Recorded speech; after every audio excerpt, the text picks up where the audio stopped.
परम पिता परमात्मा पूर्ण ब्रह्म सारी सृष्टि के रचनहार कबीर परमेश्वर जी की असीम रजा से आप सभी पुण्यात्माएं सत्संग सुनने के लिए उपस्थित हुए।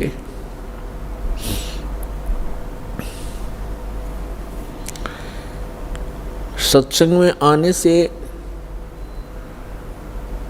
जीव को पता चलता है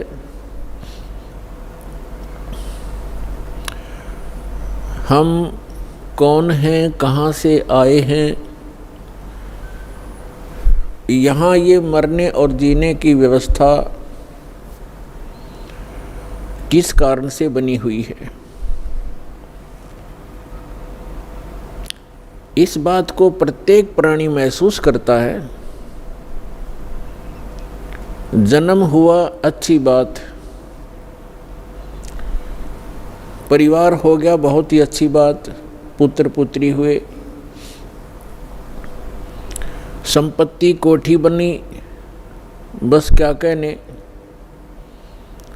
और फिर मृत्यु, ये मृत्यु वाली बात है, ये खटकती है।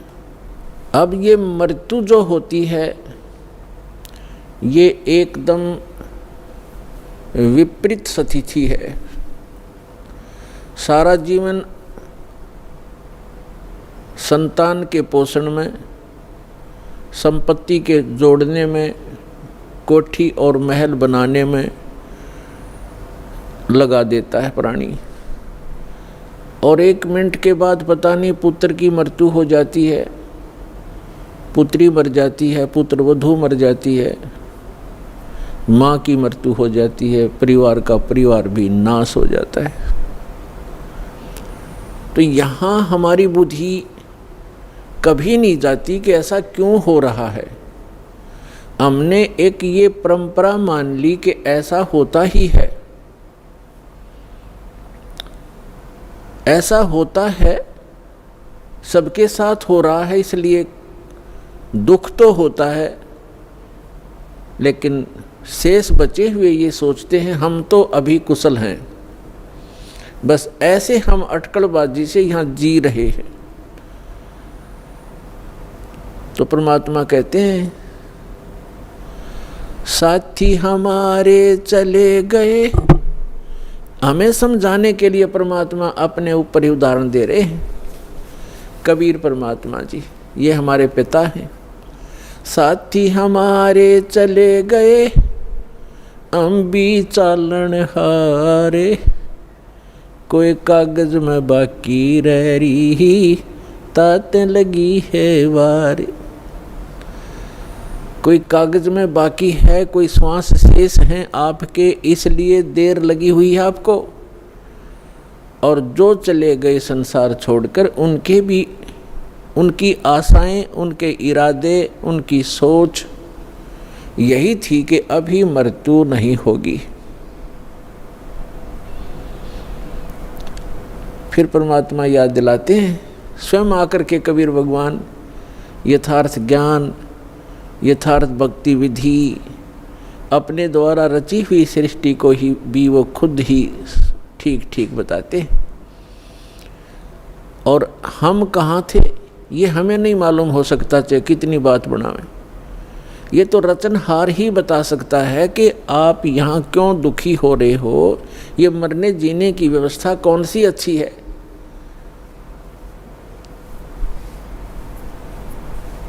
इस बात को सभी मानते हैं कि अच्छी नहीं है।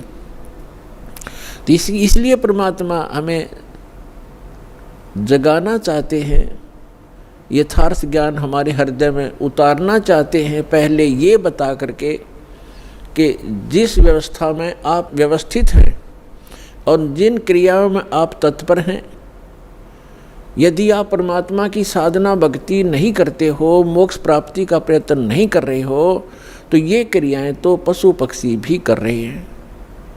तो मानव शरीर की क्या आवश्यकता थी, जिसमें परमात्मा ने अच्छी सोच दी है, बुद्धि दी है, और समय पर गर्मी सर्दी प्राकृतिक आपदाओं से बचने की व्यवस्था भी हम कर सकते हैं। जैसे गर्मी से बचने के लिए कोई झोंपड़ी महल मकान बना सकते हैं, इतनी बुद्धि भगवान ने दी है। समय पर आहार करने के लिए हम पूर्व संग्रह कर लेते हैं,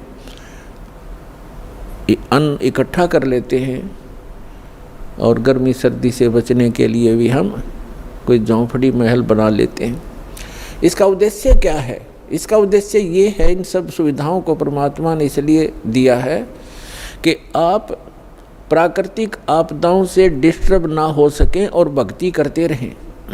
जैसे परमात्मा की प्राप्ति में ये आत्मा उसी समय से व्याकुल है जिस समय से ये उस परम पिता के उस सुखमय स्थल से, उस सतलोक से, अमरलोक से बिछुड़ कर आई है, उस परम पिता से दूर हुई है।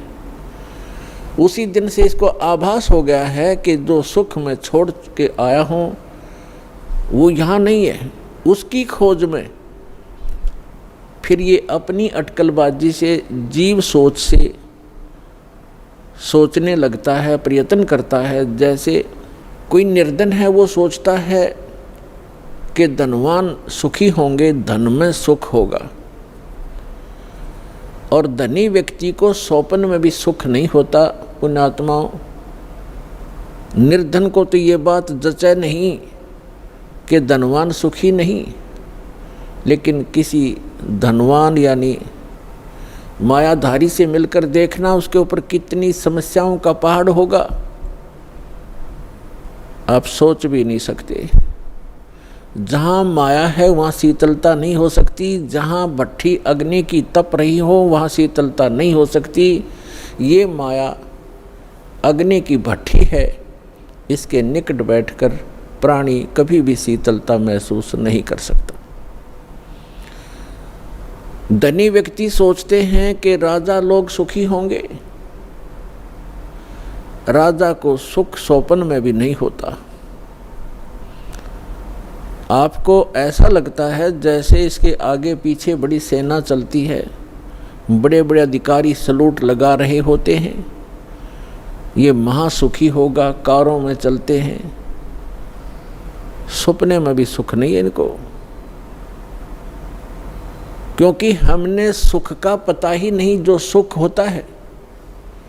राजा लोग समझते हैं कि ऊपर के ये देवता लोग सुखी होंगे स्वर्ग आदि में। स्वर्ग के देवता सोचते हैं इंद्र सुखी होगा, जो देवराज है, देवताओं का राजा है। और देवराज सोचता है कि ब्रह्मा विष्णु महेश सुखी हैं। ब्रह्मा विष्णु महेश कहते हम स्वप्न में भी सुख नहीं हमारे को। आपने भगवान विष्णु की कथा पढ़ी होगी, बहुत बार सुनाई है। देवी भागवत प्रथम स्कंद में खुद स्वीकार करते हैं श्री विष्णु जी, ब्रह्मा जी को बता रहे हैं कि मैं अधिकतर समय में तप करता हूँ और तप से अपने बैटरी चार्ज करके सिद्धियाँ प्राप्त करके फिर राक्षसों के साथ युद्ध करता हूँ। कभी मुश्किल से कोई समय मिलता है तो लक्ष्मी के साथ सुखपूर्वक समय बिता पाता हूँ। तो खाक सुख है यहाँ पर। परमात्मा बताते हैं झूठे सुख को सुख कहे, ये मान रया मन मोद, सकल चबीना काल का, कुछ मुख में कुछ गोद।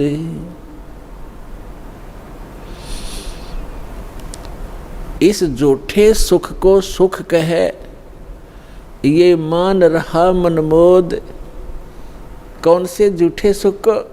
एक व्यक्ति बता रहा था कि मेरे एक कन्या ने जन्म लिया, जन्म से उस कन्या के गुदा स्थान नहीं था। इसको देखकर मेरे ऊपर पहाड़ टूट गया समस्या का। महा दुखी हो गया मैं। डॉक्टर के यहाँ लेकर गया मेडिकल में। जिस वार्ड में मेरी बेटी को भर्ती किया उसमें ऐसे 3-4 केस और थे। तब मुझे कुछ राहत मिली कि मेरे जैसे और भी दुखी हैं। बताओ इससे क्या लाभ मिला उसको? अपना मन में मान लिया कि चलो और भी दुखी हैं तो मैं भी दुखी हूँ, कोई बात नहीं। क्या वो दुख हल्का हो गया? क्या गुदा स्थान बन गया बेटी का? तो पुण्यात्माओं, इसे गंदे लोक में रह रहे हम, यहाँ सुख नाम की चीज़ नहीं है। हम एक दूसरे को दुखी देखकर उससे हल्का दुख हो या उसके बराबर हो, हम अपने राहत मान लेते हैं। यहाँ कोई विकल्प नहीं है। जैसे एक व्यक्ति के 3 पुत्र थे, एक पुत्र की मृत्यु होगी, बहुत दुखी, बुरी तरह रो रहे हैं, आहार भी नहीं कर रहे हैं। शोक व्यक्त करने वाले व्यक्तियों में एक ऐसा व्यक्ति उपस्थित था जिसका एक ही पुत्र था, वही मृत्यु को प्राप्त हो चुका था। तो सांत्वना देने वालों ने कहा कि देख भाई, यहाँ तो ऐसा ही है, सभी की मृत्यु होती है, ये तो भगवान हवाला बात है, चिंता मत करो। देखो ये भाई बैठा है, इसको देख कर जी ले, इसका इकलौता पुत्र था, उसी की मृत्यु होगी, ये भी तो अपना समय व्यतीत कर रहा है, धैर्य कर। तो तब उस व्यक्ति को कुछ हौंसी आई, हाथ मुंह धोए, कुछ देर में खाना भी खा लिया। अब उसने ये सुख मान लिया कि देख इस बेचारे का इकलौता पुत्र था और वही मर गया, मृत्यु को प्राप्त हो गया। शुक्र है मेरे तो 3 थे, मेरा तो एक ही मरा है, 2 तो बचे हैं, पहले इससे सुख मान लिया। क्या वो बेटा वापस आ गया? तो यहाँ परमात्मा कहते हैं झूठे सुख को सुख है ये मान रहा मनमोद, और सकल चबीना काल का, कुछ मुख में कुछ गोद। परमात्मा यहाँ क्या बताते हैं? भाई तन दर सुखिया कोई न देखा, जो देखा सो दुखिया हो, उदय अस्त की बात करते हैं, मन सबका किया विवेक का हो, सबका किया विवेक का हो। भाई घाटे बाधे सब जग दुखिया, के गृहस्थी बैरागी हो, लाभ हानि से सब कोई दुखिया, के गृहस्थी बैरागी हो। सुख देव ने दुख के डर से, गर्भ में माया त्यागी हो, गर्भ में माया त्यागी हो। तंदर सुखिया कोई न देखा, जो देखा सो दुखिया हो, उदय अस्त की बात करते हैं, मन सबका किया विवेक का हो, सबका किया विवेक का हो। भाई जंगम दुखिया जोगी दुखिया, तपस्वी को दुख दूना हो। जंगम दुखिया जोगी दुखिया, तपस्वी को दुख दूना हो। आशा तृष्णा सबको व्यापे, कोई महल ना सुना हो, कोई महल ना सुना हो। तंदर सुखिया कोई न देखा, जो देखा सो दुखिया हो। उदय अस्त की बात करते हैं, मन सबका किया विवेक का हो, सबका किया विवेक का हो। भाई साच कहूँ तो जग ना माने, पर झूठ कही ना जाई हो।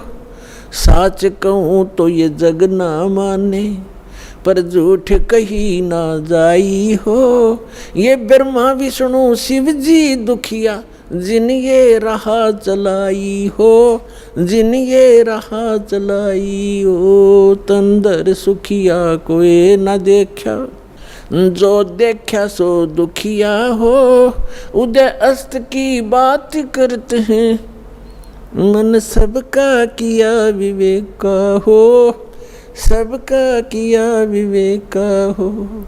सुरपति दुखिया भूपति दुखिया, रंग दुखी बपरीती हो।